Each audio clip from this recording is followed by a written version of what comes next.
এবারের আইপিএল আসর যাচ্ছে তাই ছিল গ্লেন ম্যাক্সওয়েলের জন্য। 7 ম্যাচে মাত্র 8 গড় এবং 97.59 স্ট্রাইক রেটে তিনি 47 থেকে 48 রান করেছেন।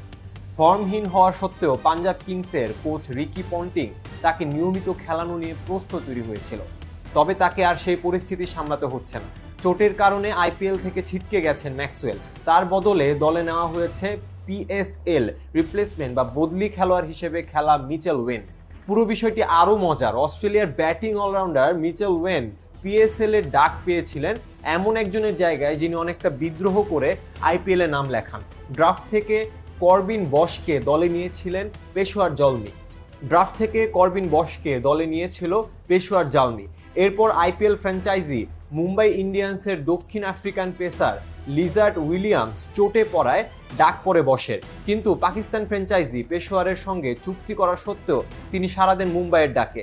ভবিষ্যৎ লাভের আশায় তিনি পাড়ি জমান আইপিএলে।